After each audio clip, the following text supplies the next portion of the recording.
Bonjour et bienvenue dans Historiquement Chaud, consacré cette semaine au coup de cœur des chroniqueurs. Nicolas Caro, pour commencer, nous chantera les activités d'espionne de Mistinguett durant la Première Guerre mondiale, activité que dévoile Bruno Fuligny dans son essai biographique paru chez Buchet-Chastel, Mistinguett, la danseuse qui a sauvé la France. Stéphane Courtois reviendra de son côté sur un événement éditorial passé totalement inaperçu cette année, la réédition aux éditions Christian Bourgois du saisissant roman de Vladimir Zazoubrine paru en 1923, Le Tchéquiste. Enfin, Laure d'Autriche chroniquera l'essai édité par les Puffs de Sabine Melchior-Bonnet qui détaille 24 heures de la vie d'une Parisienne au temps de Louis XIV.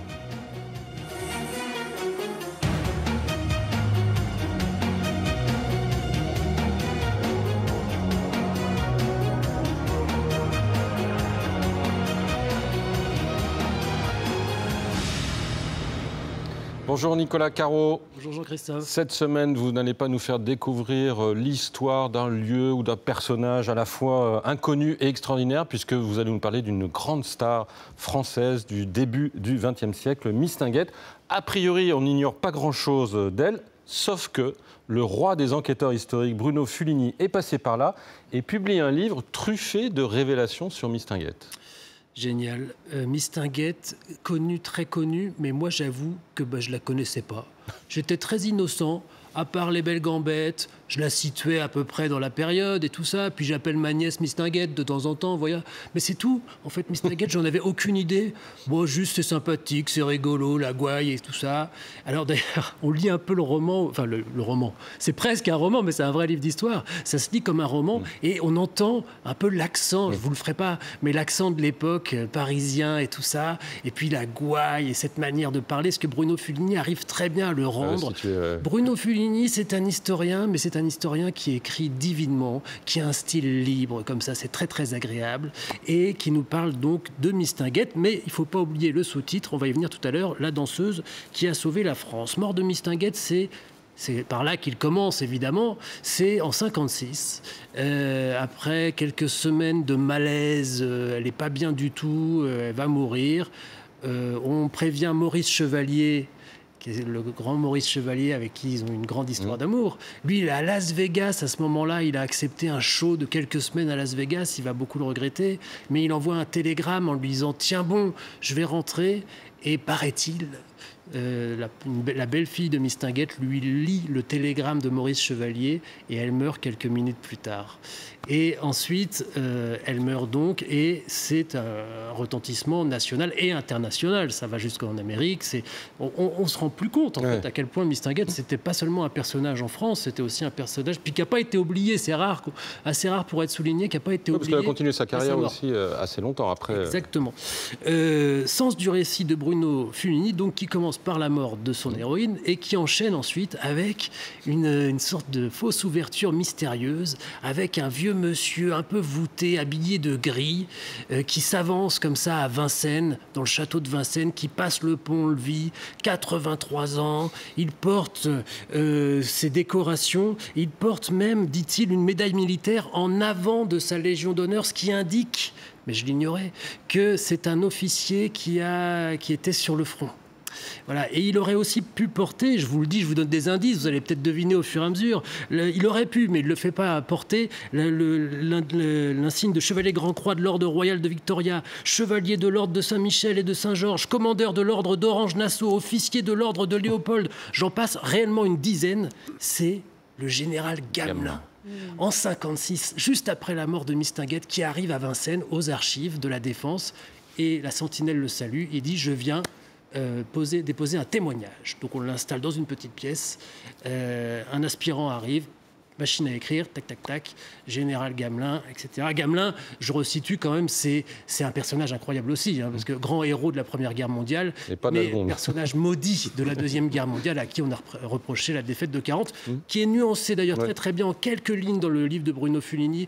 Qui est relativisé. Oui, voilà, relativisé. On relativise sa responsabilité. Mais Gamelin, qui justement a passé aussi beaucoup de temps à essayer de se justifier de ce moment-là, a écrit des mémoires fleuves, mais qui a oublié quelques petits détails de temps en temps et qui revenait faire des dépositions. informations. Et là, bon, ces gamins, c'est bien, on le salue, on le respecte quand même, mais on prend sa déposition en se disant encore un truc qui va nous raconter un truc en plus. Mais non, en fait, il va dire, voilà, je voudrais vous parler de Mistinguett qui a sauvé la France.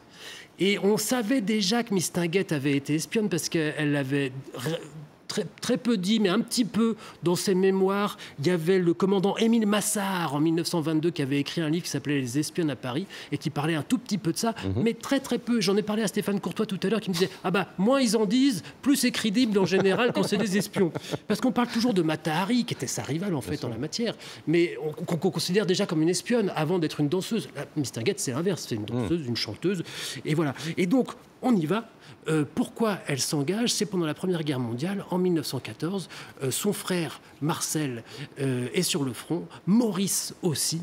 Maurice qu'elle a rencontré quand il avait 13 ans. Il rentre dans sa loge, il est un peu intimidé, lui dit « Toi, avec ta petite gueule, tu vas réussir ». Et puis, ils avaient 13 ans d'écart, mais quelques années plus tard, ils vont commencer une très belle histoire d'amour. Et donc, lui aussi est sur le front. Donc, elle essaye de sauver les deux. Son frère, elle arrive à le mettre dans une section un peu à l'arrière, ça va. Mais Maurice, il se fait blessé et prisonnier. Et on ne sait pas ce qu'il est devenu. On lui dit qu'il a sans doute eu les mains coupées, qu'on lui a sans doute crevé les yeux. Enfin, on lui invente tout un tas de trucs. Donc, elle est très inquiète. Et c'est là que ça commence. Parce qu'elle essaye de remuer un peu ciel et terre pour faire quelque chose. Et elle aimerait bien aller voir le prince, comment s'appelle-t-il, de Hohenlohe en Suisse pour essayer de le convaincre de l'aider, de parler en sa faveur pour sauver Maurice Chevalier. Et elle en parle aux instances françaises, aux autorités qui lui disent écoutez, oui, mais dans ce cas-là, est-ce que vous pouvez nous rendre aussi quelques petits services? Elle dit bien sûr.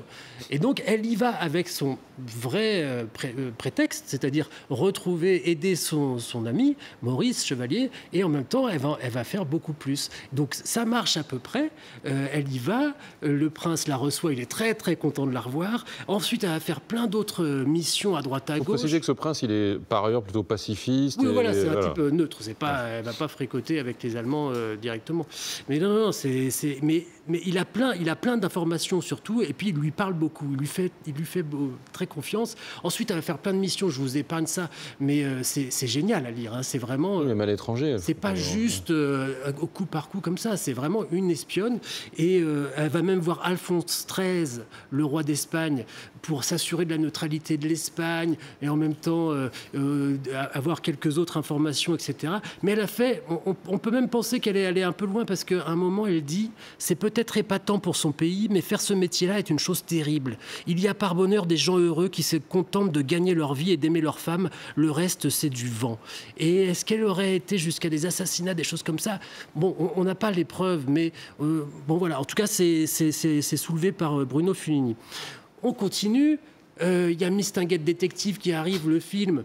En fait, c'est génial cette histoire parce qu'elle joue exactement son rôle. On pense qu'elle en fait des masses et tout, mais en fait non, elle joue son rôle. Et il y a même un moment où elle regarde un document avec son nom qu'elle reçoit par la poste et ça, c'est sa vraie adresse, 24 boulevard des Capucines. Et il y a d'ailleurs une plaque au 24 boulevard des Capucines. Enfin bon, je vous passe les détails parce que je voudrais arriver, surtout pas louper ce sous-titre, La danseuse qui a sauvé la France. Même si j'adore Bruno Fulini, j'adore tous ses bouquins, je me suis dit, ouais, sauver la France. C'est sûr. En fait, oui. Et c'est Gamelin qui raconte.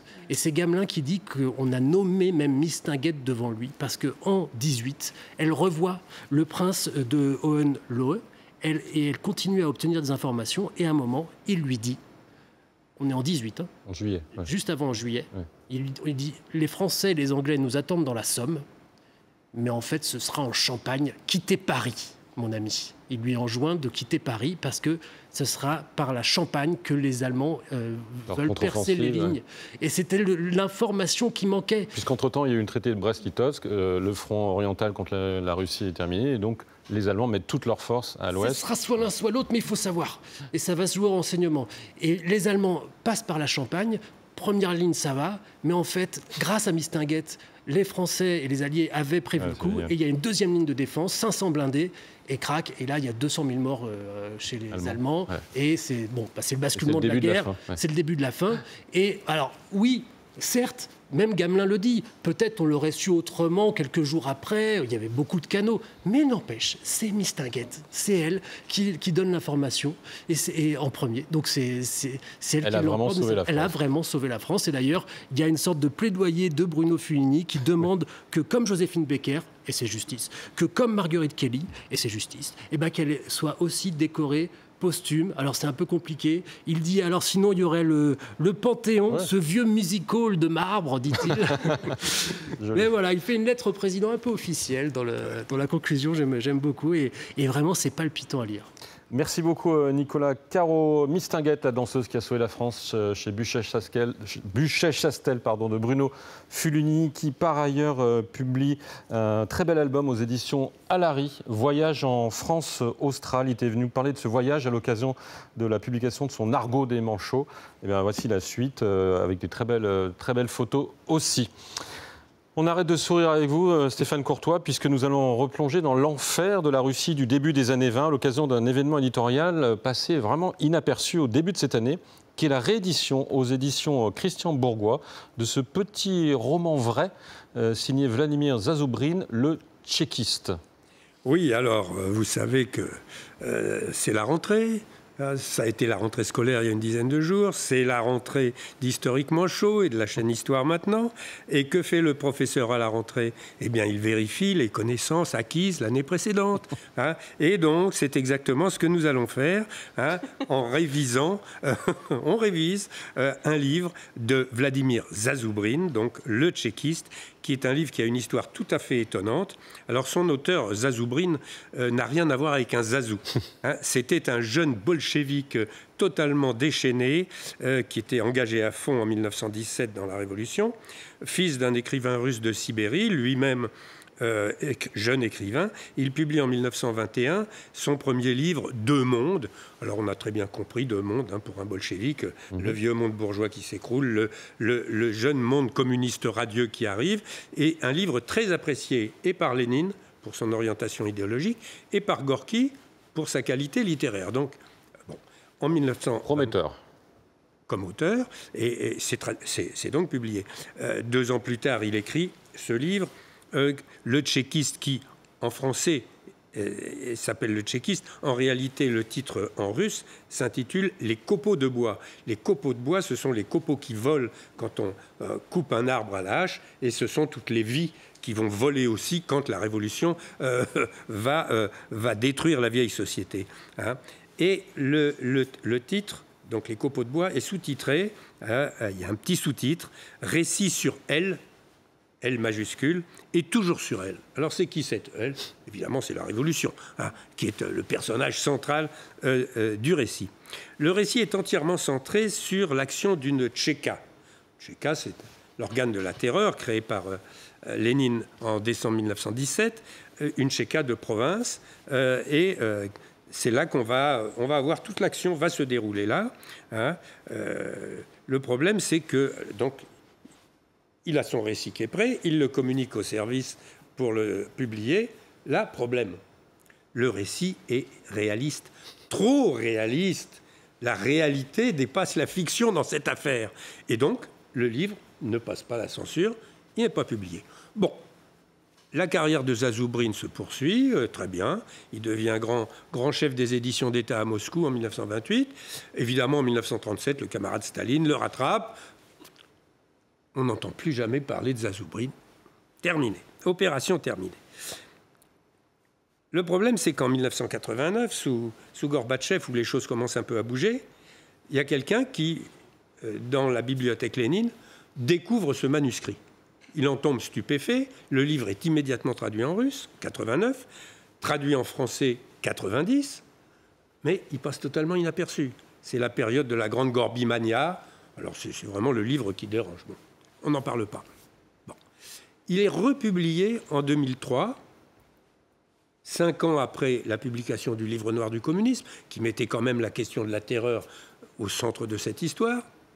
Même chose, le livre passe inaperçu, tout simplement parce que 5 ans après le Livre noir du communisme, en 2003, on ne parle plus du communisme, ça n'intéresse personne. Donc voilà, ce pauvre livre, coup après coup, il a disparu.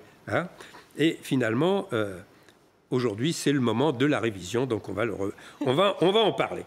Alors, ce livre, ce récit, c'est un récit dans le style le plus classique, hein, unité de temps, une semaine de la Tchéka, unité de lieu, le grand immeuble qui appartenait à un épicier en gros, la Tchéka s'en est emparée, et puis l'épicier, bon, il est passé à la moulinette, bon. Et puis, unité de personnages. Alors, le principal personnage, bien sûr, Andreï Sroubov, qui est le président de cette Tchéka, et qui est entouré de ses bourreaux. Voilà, une petite équipe sympathique. Hein, vous voyez, on va sourire quand même. Hein, bon. Alors, parmi ces bourreaux, je vais en citer un ou deux, Kodonogov. Alors, lui, c'est l'ouvrier brutal qui est rempli d'une haine absolument brûlante contre tous les ennemis de classe. Donc là, on ne discute pas. Mais il y a surtout un personnage étonnant dans les bourreaux qui est Efim Solomine. Lui, c'est le paysan. Ce paysan, il ne montre aucune haine, mais par contre, il ne montre aucune pitié. Hein, voilà. Bon. Et il joue un rôle particulier, Solomine, parce que comme les accusés sont condamnés à être abattus d'une balle dans la tête après avoir été obligés de se déshabiller, c'est-à-dire on les fusille, entre guillemets, à poil, face contre le mur, on leur tire une balle dans la tête. Il y en a un certain nombre qui refusent de se déshabiller. D'abord, c'est l'époque, ça ne se fait pas. Et puis, il y a des prêtres, il y a des femmes, etc. Il y a des généraux, ils refusent de se déshabiller. Alors, on envoie Solomine. Pourquoi ? Parce que Solomine, avec une très grande gentillesse, il les calme, il les déshabille, mais c'est tout à fait étonnant, et il l'explique. Hein, voilà. Il les rassure, tout comme il le faisait quand il devait tuer une vache. Hein, voilà ce qu'il dit. Tu t'approches, tu la caresses. Reste là, cornette, ne bouge plus, reste tranquille. Et là, quick, je te la tue. Hein, donc voilà, c'est tout à fait étonnant. Et alors il conclut, parce que c'est un sage, ce Solomine, c'est un bourreau, mais très sage. Voilà ce qu'il dit. Il n'y a que les assassins qui tuent les gens avec leurs vêtements. Nous, on ne tue pas. C'est une exécution. Et l'exécution, mon ami, c'est une sacrée grande chose. Hein, donc voilà. Alors, Solomine, il ne tue pas, il travaille. Et il sert consciencieusement la révolution qui a seulement besoin qu'on extermine ses ennemis. Alors, le problème, c'est que ce travail est très dur, fatigant. La plupart du temps la nuit, bien entendu. Les jambes sont lourdes, on baigne dans le sang, on baigne dans la boue de la cour où on extermine toutes ces bonnes gens avec des morceaux de cervelle, etc., etc. Je passe les détails. Hein. Et alors ce pauvre Soubrov, le président de la Tchéka, il a une lancinante impression, il le cite, de crasse collante. Il passe son temps à prendre un bain, à se changer, à boire. Il fallait impérativement ne plus réfléchir.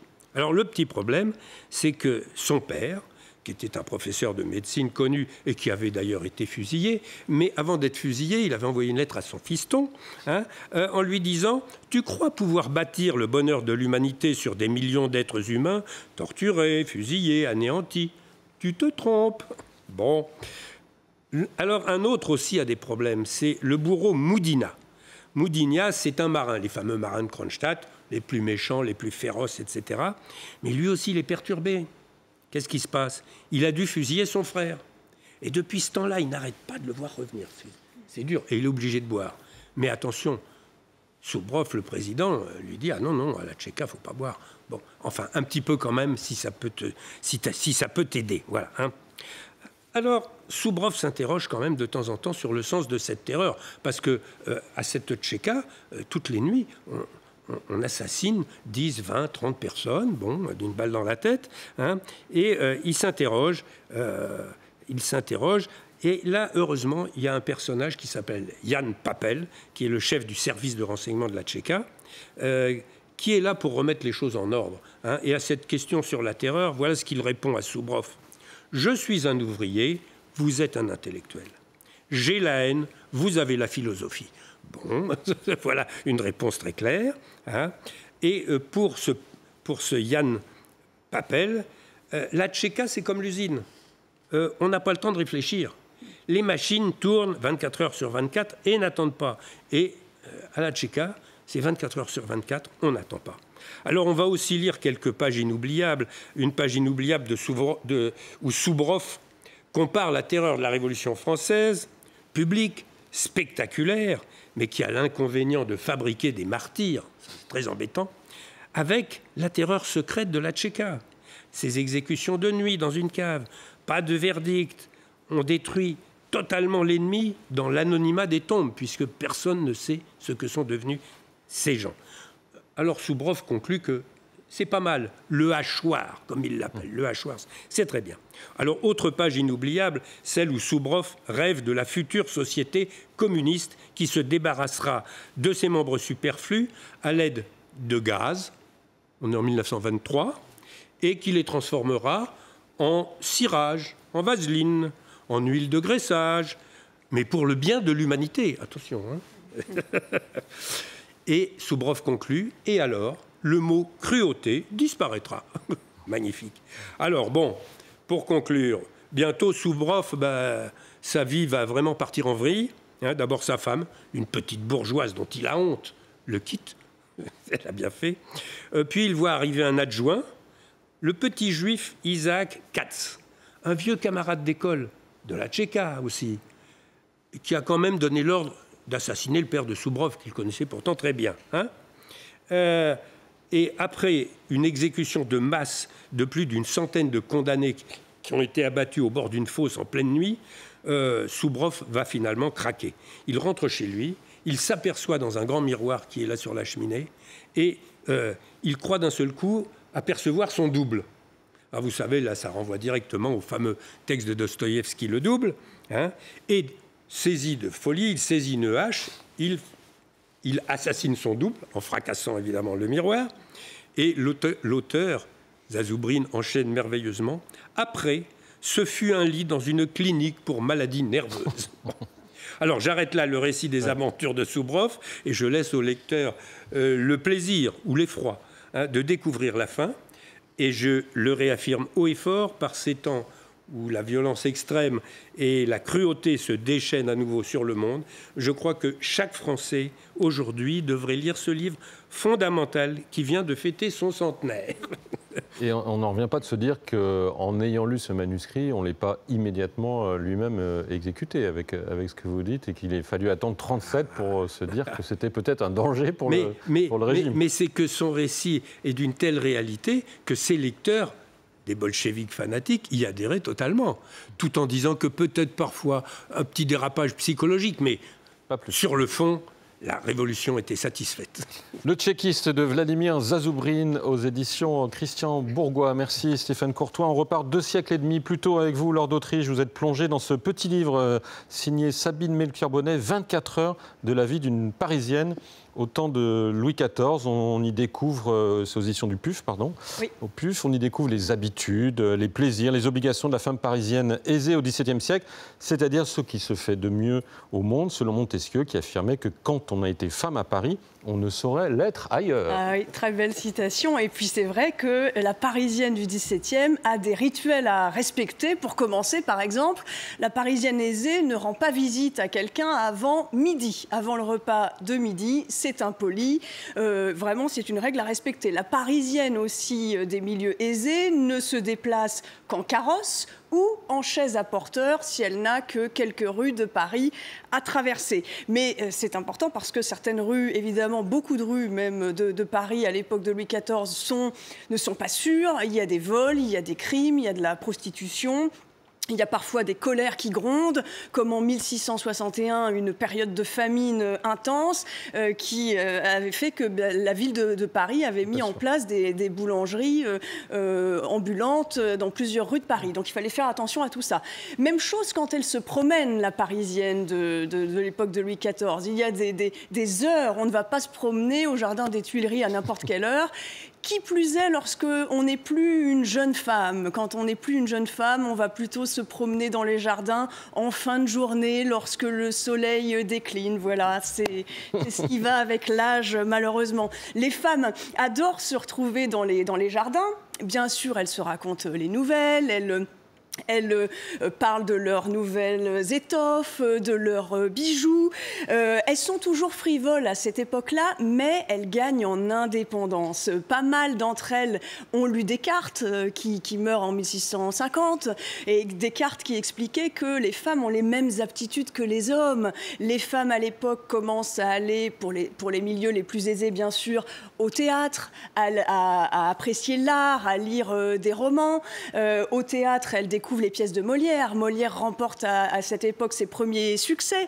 Et puis apparaissent pour la première fois des cercles mixtes entre hommes et femmes, où pour la première fois ils peuvent échanger, débattre tous ensemble. Alors à Paris, bien sûr, les femmes raffolent des nouveautés. Les nouveautés entre 1650 et 1700, c'est par exemple ces très beaux miroirs biseautés d'une grande pureté, très grands et très purs, c'est tout nouveau et c'est la toute jeune manufacture royale des glaces qui les fait. Les femmes aussi adorent porter des montres en collier, hein. On ne porte pas évidemment encore la montre au poignet qui n'existe pas, mais il y a une nouveauté, une nouvelle aiguille a été créée, celle qui indique les minutes sur les montres. Et là, les femmes sont ravies de ça, sauf que le mécanisme n'est pas encore très fiable. Il se détraque régulièrement et des petits plaisantins n'hésitent pas à dire à ce moment-là que c'est à l'image des caprices des femmes. C'est ce qu'écrit Sabine Melchior-Bonnet dans le livre. Et on sait aussi que l'hygiène de vie à l'époque n'est évidemment pas la même que celle au XXIe siècle. Ça, c'est vrai. Et alors, j'ai quand même découvert qu'on bannissait, on n'utilisait surtout pas l'eau chaude. L'eau chaude parce qu'on craignait que l'eau chaude, en s'infiltrant sur la peau, transmette en même temps des maladies. Donc, les femmes n'utilisent pas d'eau chaude pour se laver. Elles ne prennent jamais de bain, sauf quand elles sont malades. Comment elles font pour se laver ? Elles changent tout simplement le linge, le petit linge fin et blanc qu'elles ont sous leur robe. Et puis, on parfume ce linge. C'était censé désinfecter. Bon, voilà pour l'hygiène de vie, en tout cas de l'époque. Et les animaux de compagnie aussi sont presque incontournables chez les femmes de cette époque. Alors, pas seulement en tant que mode, mais vraiment en tant que besoin affectif, parce que on découvre dans le livre que, effectivement, on n'est pas à une époque où les sentiments s'expriment librement. L'amour est plutôt souvent simplement une guerre entre les sexes, et donc il y a ce besoin d'affection qu'on retrouve auprès des animaux. Et même l'écrivaine Madame de Sévigné disait à propos de son petit chien, il commence à m'aimer, je suis en train de succomber. Donc les petits chiens, on les soigne, on les coiffe, on leur met des rubans, on les parfume. Et là, je parle de chiens, mais aussi de chats dans les châteaux, dans les grandes maisons bourgeoises. On trouve tout ça, y compris des perroquets et des oiseaux en tout genre. Voilà un petit peu le décor pour ces Parisiennes. Et quid de la gastronomie au temps de Louis XIV ? Est-ce qu'il y a des préconisations, par exemple, comme aujourd'hui, pour manger sainement ? Oui, alors figurez-vous que oui, c'est intéressant. Il y a des livres de cuisine déjà à cette époque qui expliquent comment manger sainement, comment avoir un corps en pleine santé. Et pour ça, vous commencez par exemple par l'entrée. L'entrée, c'est des fruits acides, donc citron, orange en entrée. Du melon si vous le souhaitez, accompagné surtout de sel et de poivre, c'est plus digeste. Ensuite, les plats, viande rôtie ou poisson. On bannit les mollusques et les escargots qui sont jugés trop compliqués à digérer. Et puis, en revanche, le gras a quand même toute sa place, hein. Le beurre, l'huile, les sauces grasses qu'on met absolument partout, aussi pour retirer parfois le goût acide de certains aliments. Ça faisait partie des rituels. Et du côté des boissons, bien sûr, dans les années 1660-1670, apparaissent vraiment partout le café, le chocolat chaud, le thé. Le chocolat qui est arrivé, donc importé du Mexique en Espagne en 1660, jugé par beaucoup de médecins comme une drogue aux effets aphrodisiaques. Donc il suscite la surprise, mais on a envie de tester ça, les médecins expliquent ça. Le thé, lui, est plutôt utilisé pour soigner les rhumes, les maux d'estomac, pour lutter contre la fatigue. Et bien sûr, le café, lui, est tout nouveau. Il arrive 10 ans plus tôt, dans les années 1650. Louis XIV n'aime pas le café et par conséquent, les courtisans s'en méfient, mais beaucoup de petites boutiques se mettent à vendre du café à Paris. Et puis, c'est là que le café est en plein essor. Et surtout, vous avez des serveurs ambulants qui se promènent dans les rues et qui proposent des tasses de café aux Parisiens en échange de quelques sous. Voilà comment le café a commencé à prendre sa place à Paris et puis ensuite en France. Et d'ailleurs, ils sont habillés en arménien, en costume arménien, C'est vrai. parce que le café vient d'Arménie, vient Marseille, donc ils sont en costume arménien. Ça joue aussi beaucoup dans l'acte d'achat. Il y a un côté exotique.